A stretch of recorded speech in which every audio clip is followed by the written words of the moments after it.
Hello and welcome to the Acting Coach Network podcast. I'm your host, Savanna Madden, acting coach, award-winning theatre school owner and confidence coach for small business owners who want to grow their businesses with confidence, resilience and to step into their CEO mindset without burning out. I am so happy to be sitting down with you for this episode because it is the first one of 2026, so happy new year. Now, I know that this episode is being released on the 5th of January and I want to say straight away that if you haven't set your goals yet, if you're still finding your feet, or if January has already felt like a bit noisy or overwhelming, don't worry, you're not behind. You're just exactly where you need to be. But 2026, once it transforms into it in a couple of weeks in the Chinese calendar, it's the year of the horse.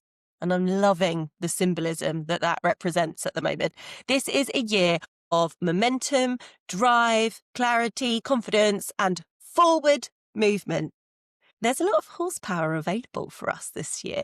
But before we get ahead of ourselves and charge forwards, before we go full throttle, full speed ahead, it is essential that we pause and look back on the previous year because reflection is not procrastination. Reflection is strategy and it's going to help us out to feel really clear about what is to come. So today, I want to talk about why reflecting on the year that you've just had is actually the strongest way to start the year ahead and how that reflection directly supports clearer goals, better decisions, and more sustainable growth in your business and in your life. So before we look forward, let's acknowledge what we have just moved through. And if you're anything like me and you do sort of pay attention to certain things, you will know that the year 2025 was the year of the snake. So a year of shedding, releasing and letting go. And for many people, it might have been a bit uncomfortable. And there were endings, there were identity shifts, there were moments of real discomfort, but also real growth. And if you rush past without acknowledging any of that, then you're going to miss the wisdom. So I want you to reflect on last year properly, not just with a quick glance, but with intention. I want you to ask yourself, what worked really well for me in 2025? What felt aligned? What flowed?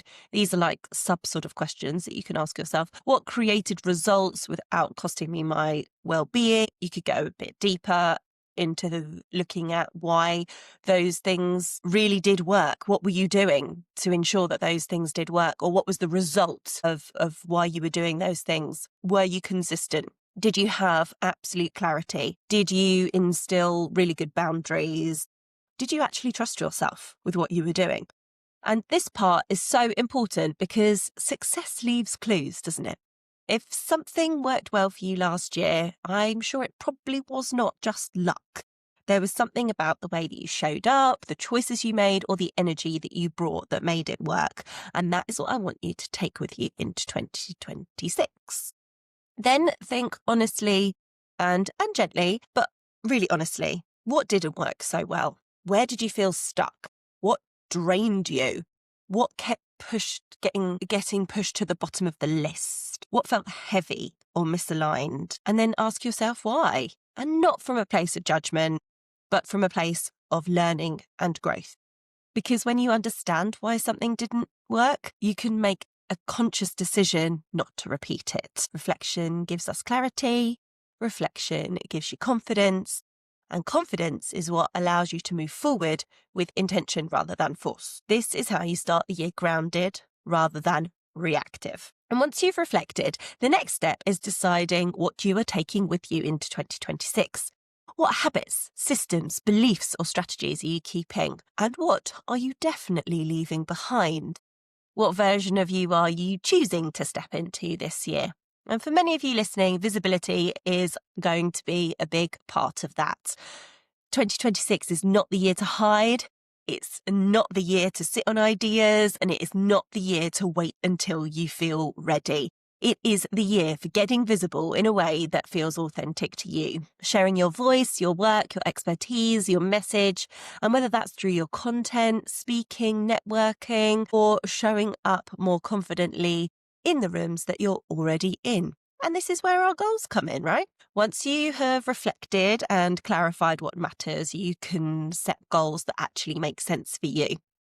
And I'm a big believer in writing goals down, not just thinking about them. Really writing them, seeing them, putting them somewhere where you will always look at them, or you will look at them often, making them tangible. And when you write your goals down, you are signaling to yourself that they really matter. And instead of setting vague goals for the whole year, we want to break them down. What do you want to achieve in the next 30 days? What about the next 60 days?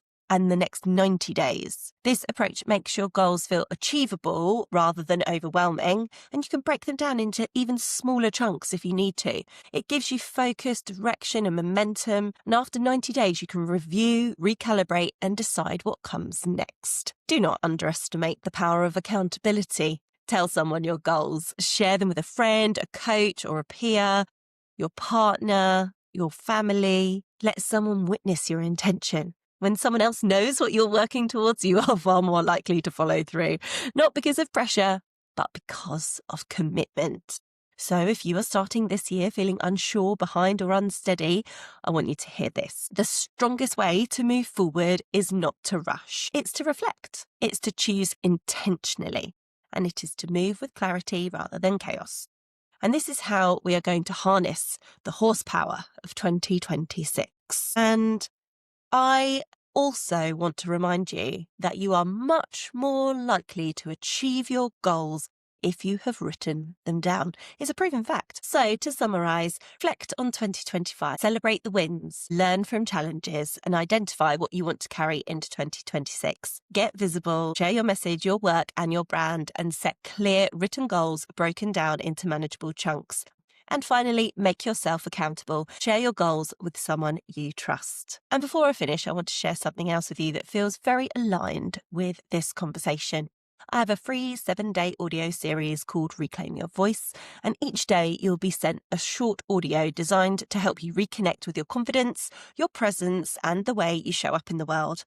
This is about feeling heard, feeling grounded, and trusting your voice, whether that is in business, your coaching, or your everyday life. If visibility, confidence, or self-expression feels like part of your work this year, this is a really supportive place to start. And you can sign up for my Reclaim Your Voice audio for free and begin straight away. I'd love to know how you get on. And I'm wishing you an amazing, happy new year for 2026. Thank you so much for listening to this episode of the Acting Coach Network podcast. If you love what you heard, make sure you're following. And if you've got a moment, I'd love you to leave a quick review or share this episode with someone else who might just need it. You can find me on Instagram at I am Savanna Madden. And if you prefer watching conversations, all the video episodes are available on my YouTube channel. Just search for Savanna Madden and hit subscribe to join us there too. If you're looking for support to grow your coaching business or creative career with confidence, resilience, and without burning out, I'm offering 3-month one-to-one coaching programs where we get to the bottom of what you most need help with in your business. You can also find my latest free resource in the show notes. Here's to 2026, rooted in clarity, confidence, and forward momentum. I'll be back soon with more real conversations, expert insights, and tools to help you build a business you love. Until next time, keep going, stay kind to yourself, and I'll see you soon.